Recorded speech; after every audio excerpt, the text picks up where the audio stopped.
Hello and welcome, guys.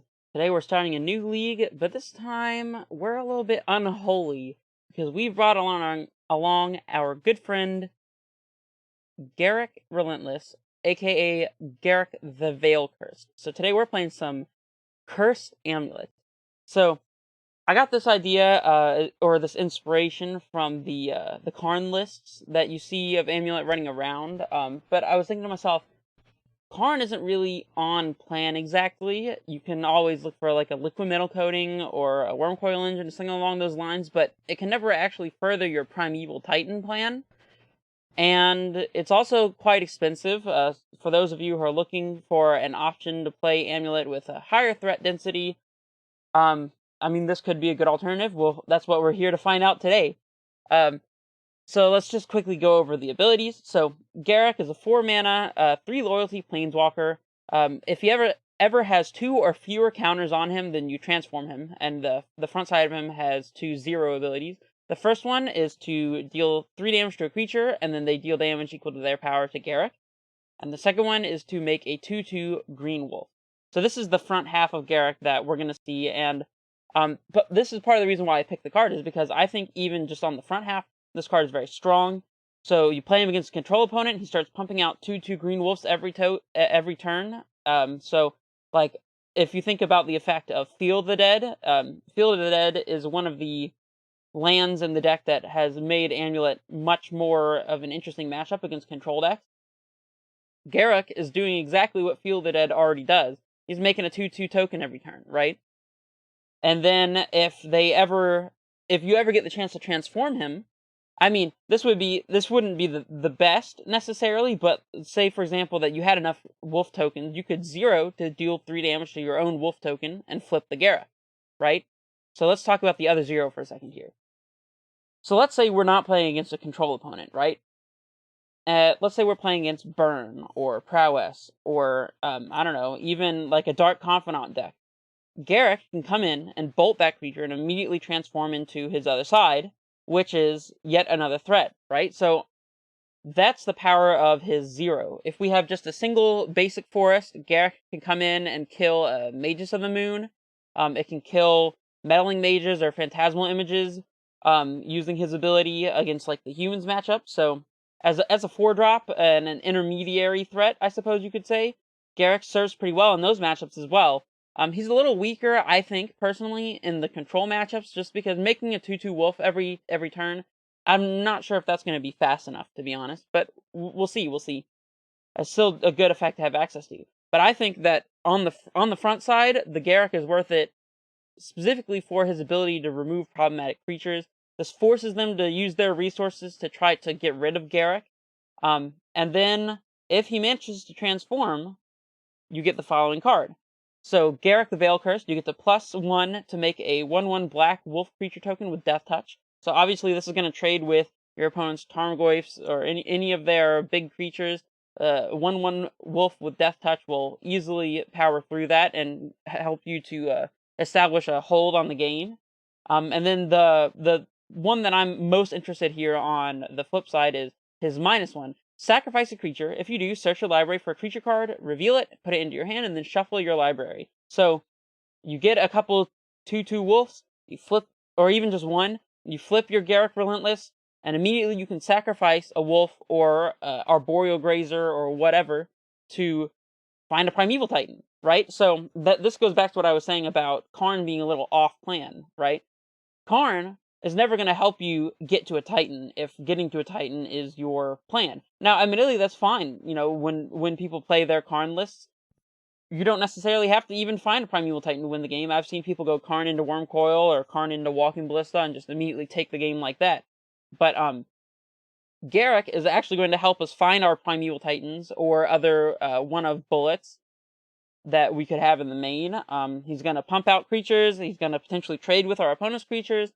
The -3, pumping all your team or X is the number of creatures in your graveyard. I don't expect that to be relevant. You should never play a Planeswalker for the ultimate ability only, in my opinion, anyways. If that becomes relevant, then we'll be in a really good spot, obviously. But yeah, the idea is to get a creature out of him one way or another, either to kill one or to create one, get him to flip, and be able to find our Primeval Titan. And yeah, just as an additional threat, I think Garruk is fine.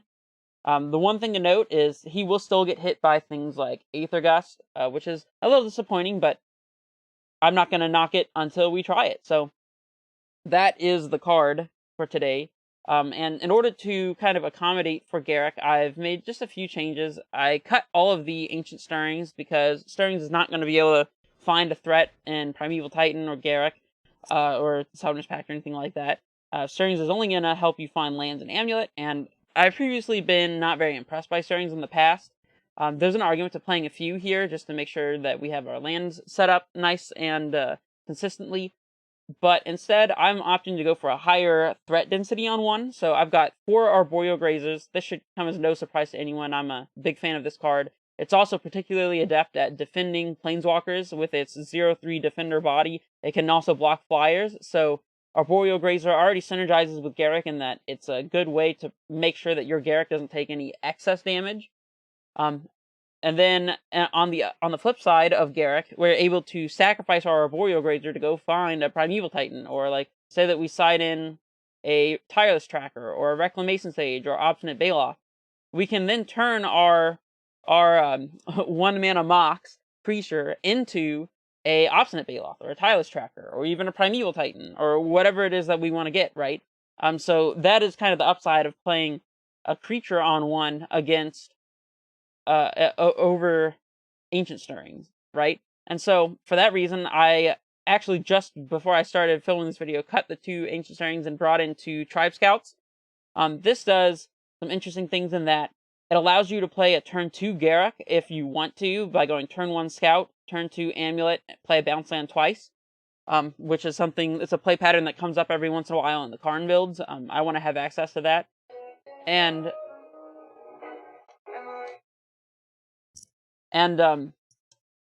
moving forward from that, it's also a 1-mana creature. So, like I said with Grazer, you can use it to tutor up a creature if you are able to flip a Garruk. It helps cast a Garruk. I thought that going heavier on 1-mana threats would be a good idea anyways. Being able to get us to our Titans a little faster, all of that. I'm still playing 4 copies of Explore just because I love the card. Maybe with additional threats like Garruk, Explore is not quite as necessary. I could see perhaps cutting an Explorer to play even a mainboard Reclamation Sage or something, but as of right now, I don't know how well this will perform. I just want as many copies of Explorer as possible because I've always found Explorer to be great at ramping us and getting us out of situations that other cards wouldn't have been able to. And then, of course, we have our Dryads, our Titans, our Summoners Pacts, and a Singleton Azusa just because you gotta have an additional 3-drop to go along with those Grazers. So yeah, the sideboard is just the standard sideboard that you would see. That's another advantage of Garruk over, say, something like Karn the Great Creator, is we have access to all 15 of our sideboard slots, and none of them at all rely on Garruk in any way. These are all the cards that I was playing beforehand anyways, so, but yeah, nothing's changed there. And without further ado, let's get into the gameplay. Alright. Let's see if we can Garruk some people. Alright, well this is a beautiful hand if it had a green land at all. No guarantee our opponent is playing green, so this Vesuva is not really going to cut it. This is going to be a mulligan. Sadly, we've got our first Garruk of the day, and we've got it on turn 2 thanks to double Amulet. So, or actually, if we go turn 1 Amulet, turn 2 Amulet, Growth Chamber, Grazer, we got a turn 2 Titan with 2 Amulets here. This is the nuts. Yeah, this is the nuts. Sorry, Garruk, you gotta go. Well, hold on. Before we finalize on that, is it possible we're not going to be able to pay for our Summoner's Pack? I think that we'll be fine. Get out of here, Garruk. Powerful card, going straight to the bottom of our deck like that. It's exactly as we planned it. Aw, man. Discard spell is not very nice here. I'd imagine they take Summoner's Pact, actually, but I'm not entirely sure. Really? They take an Amulet. I am happy to see that. I'm definitely getting this other Amulet into play as fast as possible. And they were immediately rewarded by taking the Amulet instead of the Summoner's Pact, because we would have got a Titan anyways. Question is, do we name Beast or Giant here? Beast would let us cast our Grazer. I think I'd like to have that option. I don't anticipate the uncounterability for our Titan to be relevant, so unless they happen to be playing blue also. And here they're going to take probably Grazer. I don't know. It's a weird hand to play discard spell into. They take Summoner's Pact. That's insane to me. And they didn't play a Thoughtseize or anything, so I'm just confused at this point. I don't know what they think that I'm packing for other than this guy right here. But I'd like to draw a Garruk here, actually. We can play a Garruk and start getting some tokens. Land is fine. Land is fine. We'll play that, and we'll pass it back.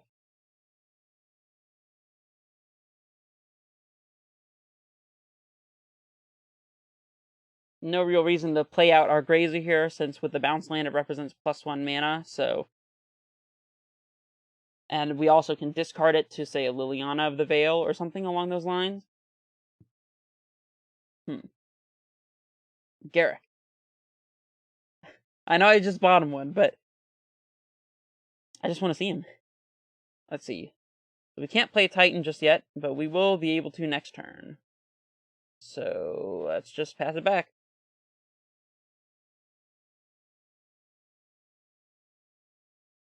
Now, even without this Grazer, we still have... Oh no, we don't have a Titan quite next turn because of our... I mean, we couldn't have done anything with a Cavern, actually. I was going to say because we didn't play a Cavern Naming Giant, but this still wouldn't be able to float green to activate Garenbrig, so... We will need this Grazer to play our Titan next turn. I do wonder a little bit what's going on over there. They seem to be stuck on a bunch of irrelevant cards. It's a little unfortunate that they get to trophy our amulet here.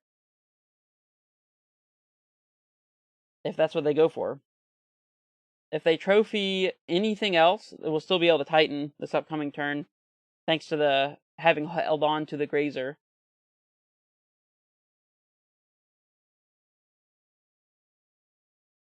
They do hit the amulet. We'll go get a Snow Forest, I do suppose.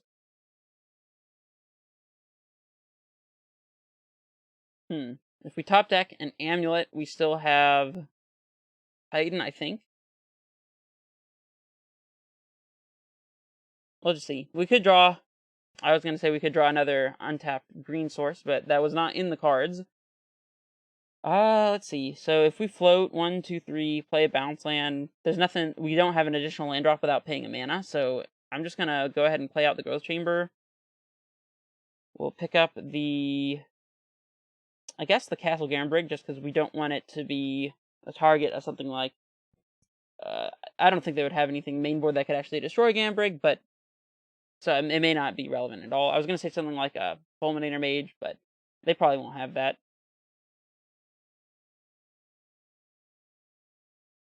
Well, there's a Liliana that we can pitch a Grazer towards. Yep, that seems fine to me.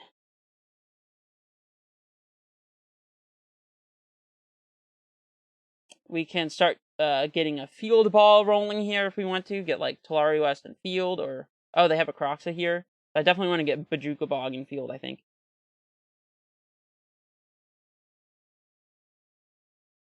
Alright, here's... Do we need to play the Garenbrig? 1, 2, 3, 4, 5, 6. So if we play Sunhome, then we'll still be able to Titan with the double green here. I'm not sure if there's an upside doing that over playing a Garenbrig anyways, though. I suppose if we played Sunhome, we could get a Boros Garrison in a field. That allows them to cast their Croxa, though, and I'm not really in love with that. So I'm going to go ahead and play out the Garenbrig here. I don't know if there's anything that punishes that, but I'm just going to tap all my mana here. No reason to have extra mana floating for any reason.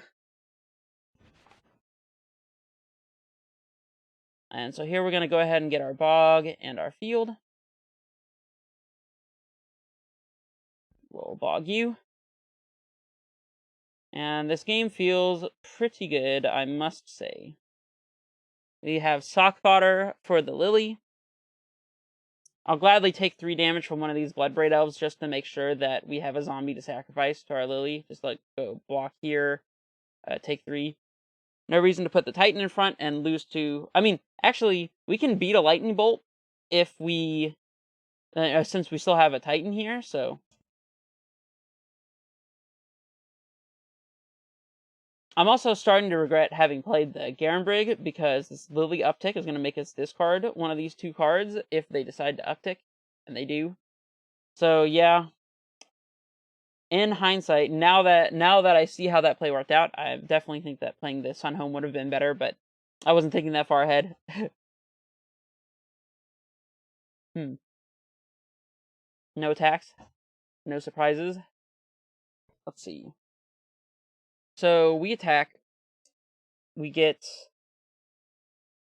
attack and get Crumbling Vestige and a bounce land, pick up and play the Crumbling Vestige, play a Titan, get Talari West and a bounce land, and be able to immediately transmute. That would be 1, 2, 3 from the Crumbling Vestige. We float 1, 2, 3, 4, 5, 6. So I think we can make that play. Right, we get Crumbling Vestige and bounce land, pick up the Crumbling Vestige, play the Vestige for turn. We have 1, 2, 3 transmute plus 1, 2, 3, 4, 5, 6 for Titan. Yeah, I think that's good.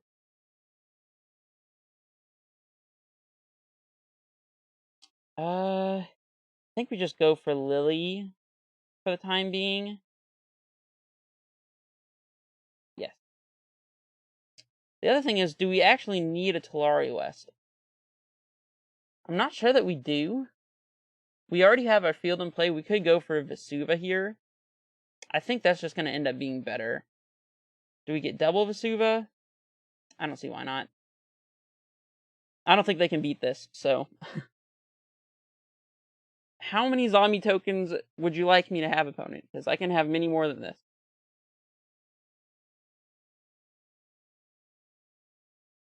Yep, so we're going to see a trade with our Primeval Titan. That is totally fine.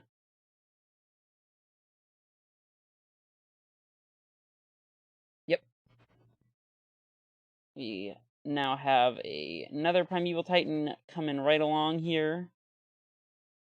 Let's tap the Stronghold. I guess it doesn't really matter. I guess we're kind of playing into like a Damnation or something here, but the temptation to get more zombies is just much too strong for me to be able to resist. Plus, we have our Talari West lined up here so that we might be able to get another Titan incoming anyways, so... I guess if they have... No, I can't think of anything that they could possibly have here, to be honest. I was going to say if they could have something like a Damnation and an Assassin's Trophy, but they don't have the mana for that, so I think they're just dead. Yeah. Alright. So, against Jund, we want at least 1 Explosives, if not 2. Didn't see any Goyfs, but they could have them.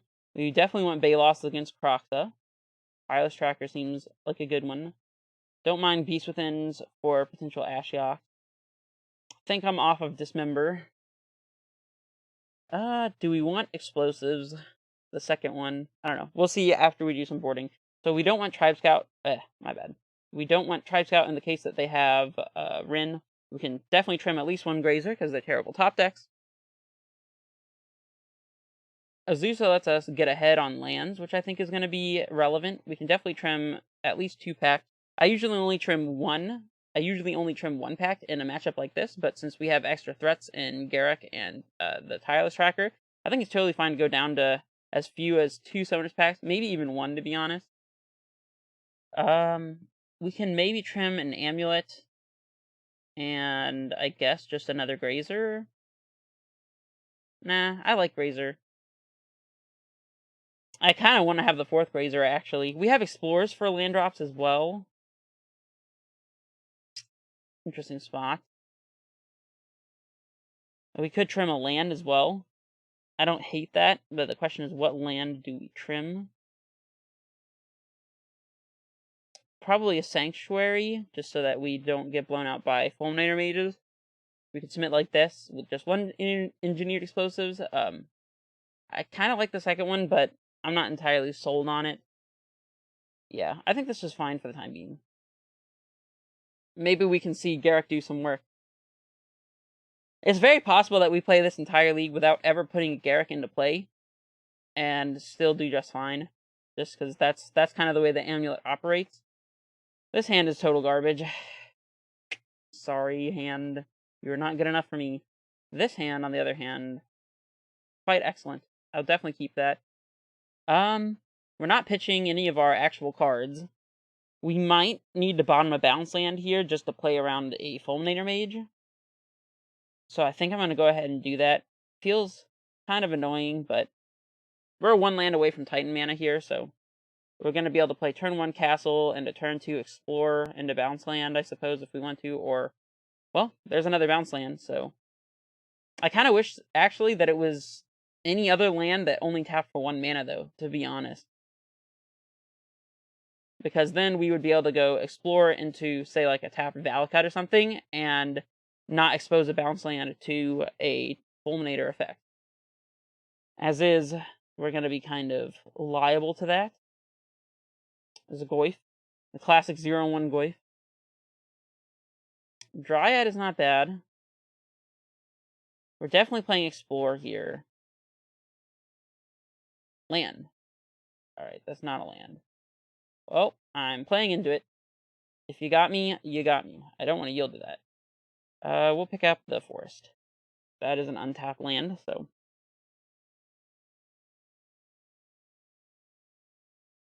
If they Fulminator us here, we'll be a bit behind, but... I don't think we'll be so far behind that we can't come back from it. Fulminator or Pillage would do it as well. Yeah, there's a Pillage. Not much we could do about that.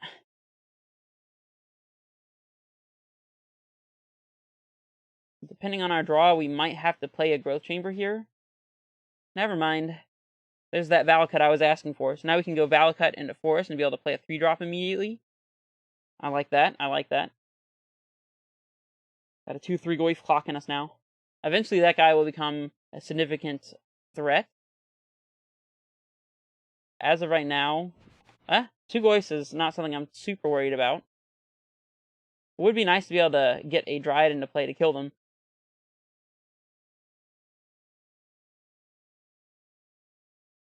So here, we won't have any land drops to make for our tracker after we play it, but we probably, well, now we have a land drop, but I was going to say we basically just have to jam a Dryad here, I think. Because we need to try to get our lands back on plan here. Let's see, so if we play a Vesuva copying a Valakut, we can play Bounce Land, pick up the Forest after floating the mana, and replay the Forest and be able to Titan next turn without exposing ourselves to anything, so... We could also just copy a Garruk, but nah. I want another Valakut in play, I think.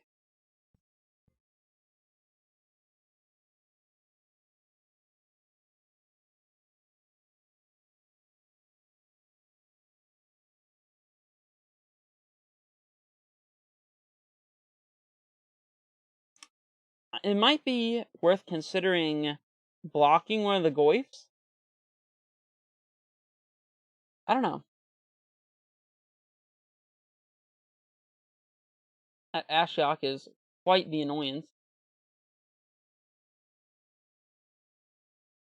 They minused on who? Targeting themselves? Okay. I respect it. Am I playing around a bolt here? Because we can't search anymore, I think it's going to be relevant to try to keep our life total a little higher. We're going to be able to draw some cards with Tracker to get out of this.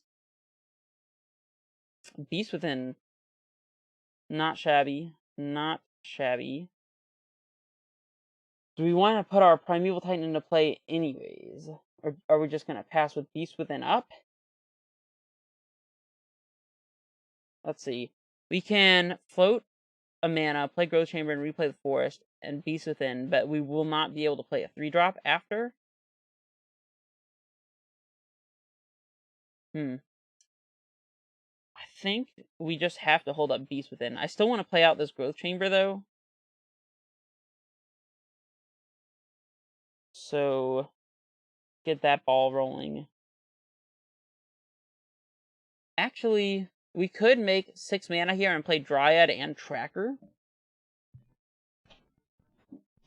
Well, we could have, but now that we're already resolving this ability, it's going to be a no-go.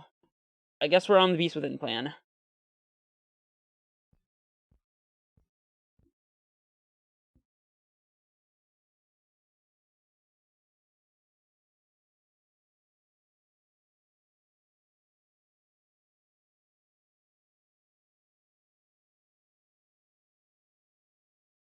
It also might be reasonable to Beast Within a Goyf.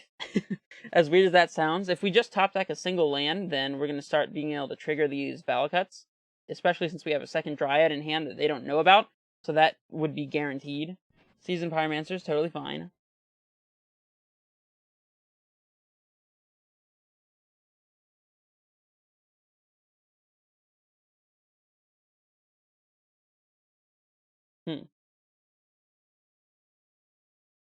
Milling themselves again. Alright, alright.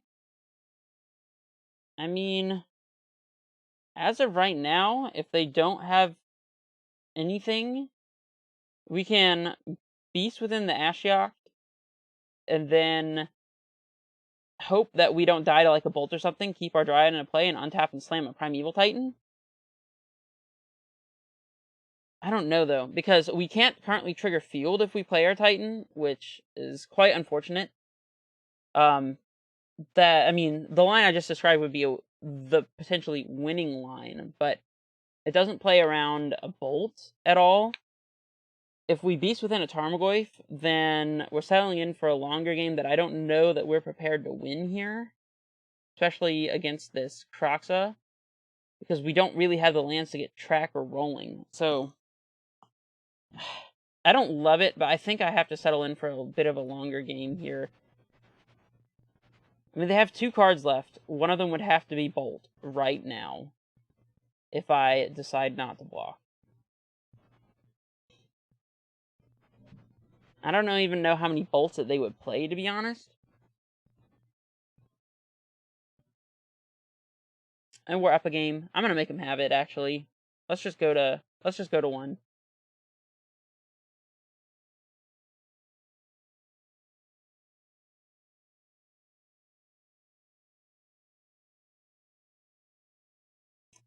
Yep, feels like a lightning bolt.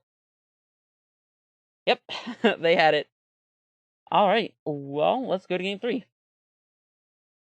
Also, no lands for that tracker upcoming at all. Shame, shame. Alright, so let's see what we can do for this upcoming game. Do we want another Explosives? I do kind of like it. We know for a fact they have Ashiok, so we definitely want all of our Beast Withins. Engineered Explosives is not the most efficient at dealing with an Ashiok, if I'm being completely honest. We also may not want to be even as heavy as 3 amulets in this matchup. I'm not sure. Could also just run it back. I'm not sure how efficiently we can play around something like Pillage.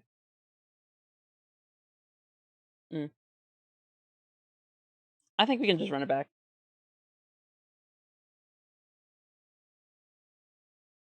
We will play first. This is quite a hand. It blanks their Inquisitions, but it's really vulnerable to a Fulminator Mage effect, so I think we have to mulligan. This hand seems fine. I don't love the Summoner's Pact that we have here, just because it could be dead by the time that we would want to cast it because of an Ashiok or something, but so that might be the bottom, but we also don't have enough lands for Grazer and Explorer to do their thing. I don't know, though. I think I'm going to go with the Pact. It's either that or Grazer, because we could go turn 1 Bog, turn 2 Explorer. But that doesn't set up for a turn 2 Dryad if we spike a untapped land or a Crumbling Vestige. Like, we could go turn 1 Grazer into Bog and turn 2 Dryad if we draw it, or Explorer if we don't. So I think it's just got to be the Pact. And we're going to go ahead and get this ball rolling.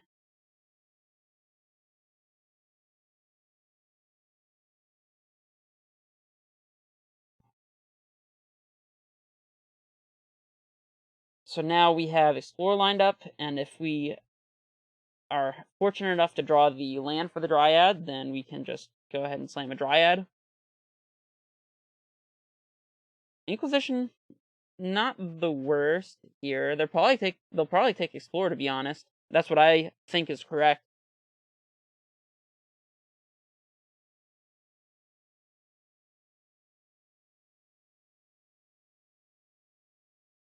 They take the Dryad.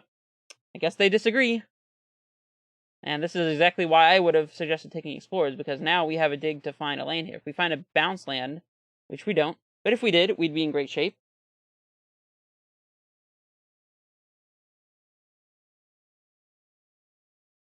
I hope they have a Croxa just rotting in their hand. Probably a Goyf. Scoos. Okay. We do have a Dryad there, but it actually would shrink their Goyf to get rid of the Dryad by 2 types as well, so. Alright, Azusa. Do your worst.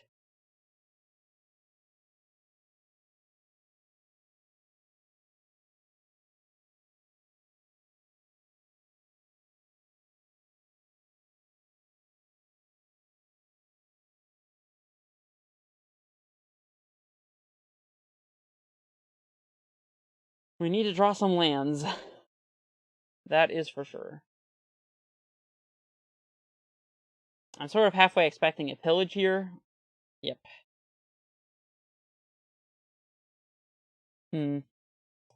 Unfortunate. I'd like to draw a bounce land, though. If we draw a bounce land, we can pick up our Bajuka Bog and replay it. And that's definitely something I'm interested in.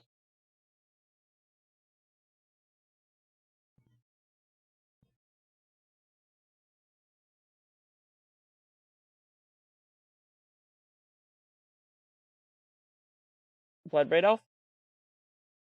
I can't think of another 4-drop they'd be playing. I wonder why they fetch Shock before casting a Lily. It's kind of odd sequencing there. They're gonna make us sacrifice. Alright. Sorry, Grazer buddy. I mean, they know about the Obstinate Baloth, so it's just funny to see that play occur. We'll go ahead and eat this Liliana of the Veil right out of play. Ugh. Alright. Admittedly, maybe we don't. I think we do, actually. Because it's not worth it to have a Liliana of the Veil active and in play just to get this Baloth into play. Because eventually that'll make us discard our Titans, and that's not at all something I'm interested in, so. Raging Ravine is annoying as well. Another Lily. Okay. I'm gonna sacrifice this too. Okay. Not into that one quite as much.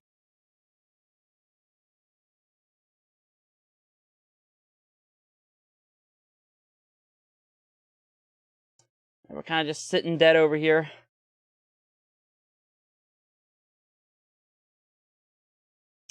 I mean, we can play this one, I guess.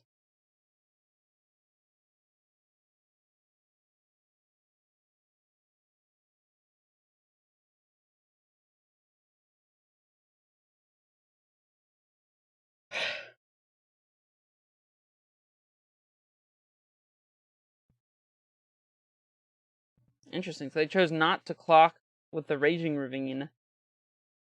I don't know how I feel about that.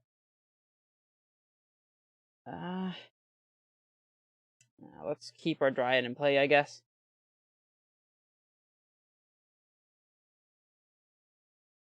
We're gonna need it if we happen to draw a bounce land or something.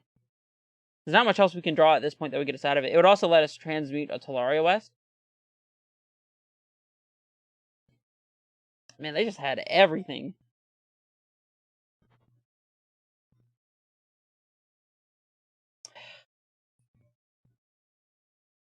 Are we just dead? We're taking 4, 5, 6, 7. We're not technically dead, but we're not technically alive, so. Not really working out over here.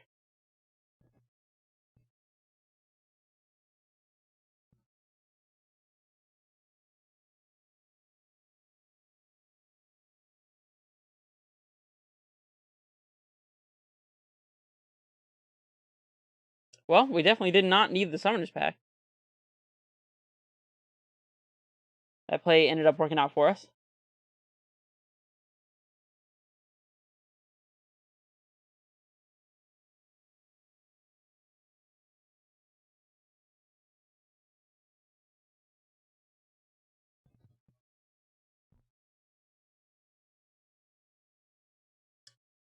Interesting that they're paused here.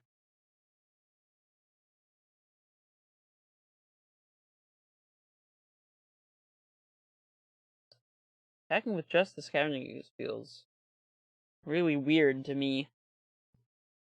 Should I throw a Dryad under the bus? I think I should. So I'm gonna go ahead and do that.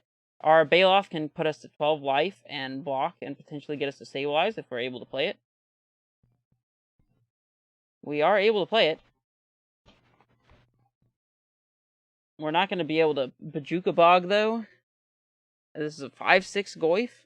If we bog them, then it'll be enchantment, creature, land, sorcery. That'll be 4. So it still is not that useful. If we bog ourselves, they'll have Planeswalker, sorcery, land. That'll be a 3/4. And then, yeah, we just have to get the extra body into play. So we don't really have much of a choice about it.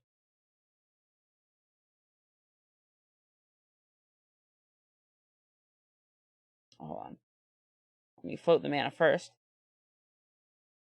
And now MTGO auto pays. Interesting. And we'll pass it back.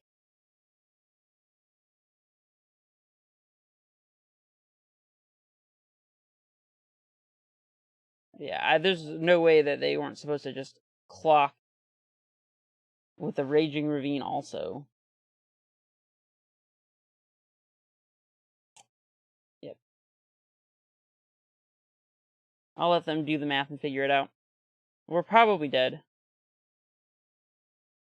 Goodbye, Primeval Titan.